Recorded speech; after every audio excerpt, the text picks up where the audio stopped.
or detention and the basis for detention. So, what is the law and what is the crime that I committed? Show to me now the legal basis for my being here. As apparently I was brought here not of my own volition. It's somebody else's. Kung hindi ibang tao, ikaw siguro, because this is your structure. So you have to answer now for the deprivation of liberty. People general naman kayo. Alam mo ba na hindi man lang siya na-serve kung anong kaso kung sina-charge sa kanya ngayon? Hindi niya alam. No? Kahit na PI man lang. Alam mo, ang charge sa kanya nasa dyaryo lang. No? And then, hindi pa kayo na, ano na, ganito ginagawa natin. Sumusunod tayo sa isang entity na hindi na tayo member. Nag-withdraw na tayo. And yet, sir, you are the Prosecutor General. Yes. You know how to exercise due process. Before you can even file charges, you have to file a complaint. We have to file a counter affidavit. Without doing those procedural process, here we are being issued the warrant of arrest, questionable warrant of arrest. Ano naman po, sir? There's naman doon blooper, puro pagdating sa trial dyan, tatawagin kita sa witness stand. Sabihin ko, you're the person who arrested me. May I know the reason why? Have you read the documents? Or at least, have you read the case at that time when you made the arrest? So that you would be guided to what you should know. Yan lang yan. Magkaibigan tayo, galing ako gobyerno. Former Labor Secretary Silvestre Bello ay nagbibigay ng panayam. Let's listen in. Message na ililipat sa veterans. Pero baka puro fake news yan. Dahil kanina, pagdating ko dito, I was advised by General Marbil that when they will bring the former president to Krame, sa Coster, I will be allowed to accompany him as his legal counsel. Pero they never allowed me to see him when he arrived. Hindi namin nakausap. They told me, yung nakausap po sila Kanilaw, Ambassador Kanilaw yata ng Interpol, he told me that there is a warrant of arrest, but he never showed it to me. So until now, I have not seen a copy of the warrant of arrest. So it's illegal, siyempre. Well, my assumption is illegal ang arrest niya dahil wala pinapakita sa amin. Kung meron sana, di pinakita sa akin. Yes. That's the legal basis for his arrest. Ngayon, hindi kami pinapapasok. Anong ibig sabihin nun? Can you repeat this in English? So, can you repeat your comments in Yeah. English? Why? It's better for me to translate Okay. international media. Well, I was telling them that I was not able to see the president when we arrived. Contrary to the promise of Major Marbil, or General Marbil, that I will be allowed to escort the former president when they will bring him to Krame in a coaster. Now, when he arrived, I was never allowed, together with Senator Bongo, we were not allowed to see him.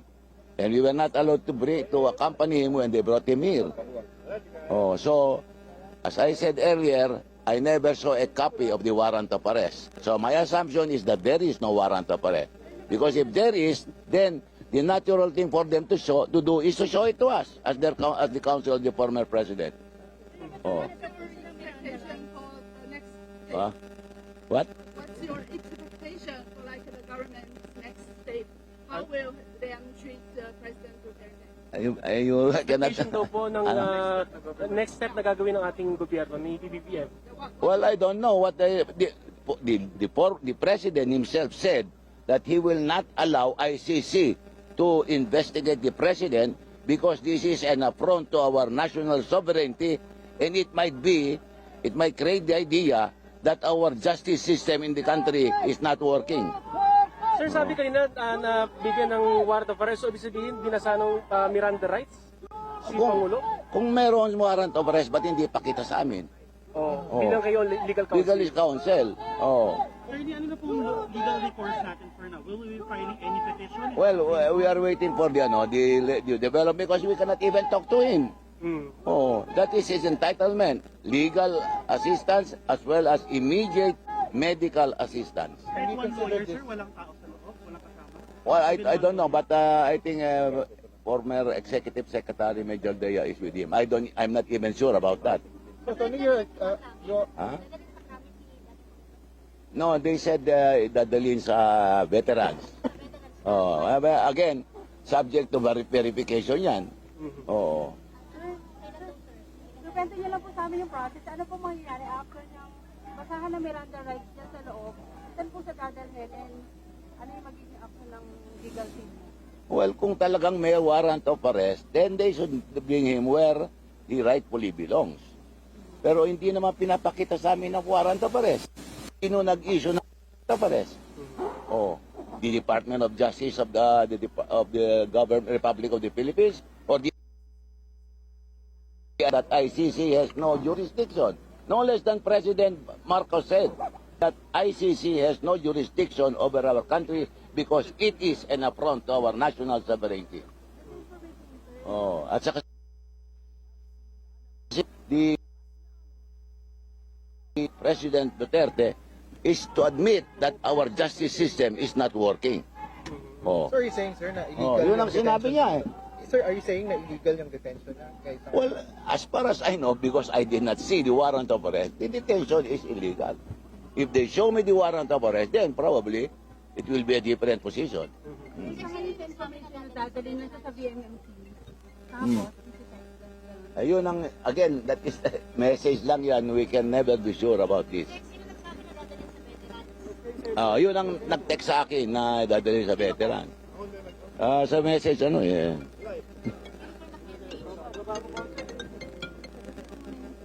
Sir, sagot mo muna, sir. Wala yun. Social call yun. Yan. Kasi another interview to mahirap na. Sir, kanina hindi kayo pinalapit? Ha? Hindi nga eh.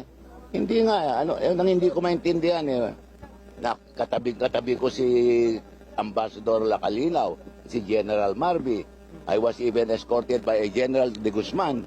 Oh, and then suddenly dumating si Presidente, they didn't allow us to see him. Ano ba ibig sabihin nun? Why? Why not? sir, nakausap niyo na po ba yung kahit isa sa pamilya meron yung PRRD? Wala pa rin, wala pa rin. Wala pa rin, wala. Ha? Yan o, pinasundo na daw kayo. Hindi naman kami sinundo. Lilipat na daw sa veterans at doon sa ilagay. O yan. All. Ha? Tira, tignan ko na. Ang dami kasi interruption eh. Ayan, si General Ante Monteagudo. Sir, last na, anong comment niyo po dun sa sinasabi kasi na hindi naman daw kasi dumaan na ICC but through Interpol. So technically, hindi daw tayo nakipag-cooperate with the ICC but we cooperated with our responsibility with the Interpol. What can you comment on that? The process should be, if there is really a warrant of arrest, it should be given to our Department of Justice para sila mag-implement. Oh. Pero at saka kung talagang meron silang warrant of arrest, andaling gumawa ng kopya, picturein nila, pakita nila. Bakit hanggang ngayon di nila pinapakita? So imaginary yung warrant of arrest. Oh, bakit hindi nila pakita para makita ng buong bayan that there is a warrant of arrest? Picturein nila. At kung sino nag-issue ng warrant of arrest. Pero paano sir kung sealed siya? Kasi may sinasabi pong angle na the warrant of arrest has been sealed. Kasi may mga Sealed? instances na ICC warrant daw po ay sealed. Pero binibigyan Oh, po that's yung- not that is not allowed in our country. In our country, when you are arrested, you have to be shown the warrant of arrest. That is the legal basis for your arrest. And the warrant arrest Oo. should be coming from DOJ, right? Oh, alin? Yung warrant of arrest dapat po sa DOJ. Dapat pakita sa'yo. At least a lawyer niya. Kagaya ko, I was there early this morning, but hindi pinakita sa akin kung talaga meron. Siya, hindi pa pwedeng direct sa kanya. Pwede rin. Oo. Pero di ba hindi mo pwedeng ipagtanggol ng abogado isang makilat na lang? Sir, Alin? sa camera po. Alin? Hindi pwedeng ipagtanggol ng abogado, si Duterte sa abogado, right? But Yes, hindi naman yes, niya alone. pwede pagtanggol sarili niya kasi dapat nandun kayo dahil karapatan niyo. That's right. He's entitled to legal assistance. That is his constitutional right. Constitutional right to legal assistance. Immediate medical assistance. Those are all constitutional rights. You cannot deprive anybody, even the lowest Filipino cannot be deprived of that right. No more or less ang ating former president. Thank you, sir. Thank you. Okay? Thank you. General what? Monteagudo? Ay, okay. General Monteagudo? O, yung nag-text sa akin. Alex Monteagudo. Oh, yeah, Alex. Oh. Alex Monteagudo. Dating Labor Secretary Silvestre Bello III na siya namang tumatayong abogado ni dating Pangulong Rodrigo Duterte nagbigay ng panayam dyan sa ating mga kasama sa Villamor Air Base. Hindi pa rin wala pa rin gaanong kasiguraduhan kung bakit nga nandoon ang dating Pangulong Duterte. And even Secretary Bebet Bello, they're saying hindi daw sila pinapayagang makita itong si dating Pangulong Rodrigo Duterte. Ang binigay daw sa kanyang pangako ni General Marbil ay makakasama niya itong si dating Pangulong Duterte pero hindi na ngayon nangyari dahil dinala na itong si dating Pangulong Duterte dyan sa Villamor Air Base. Yan din, Carmina, yung inirereklamo ni Senador Bongo kanina na kanina pang umaga mula na makarating na hindi siya pinapapasok doon sa premises ng Villamor Air Base. At isa pa sa mga nabanggit din ni dating Labor Secretary Bello ay yung warrant of arrest, nasaan daw? Gusto niya makita ng physical na kopya dahil hindi raw pinakita sa kanila.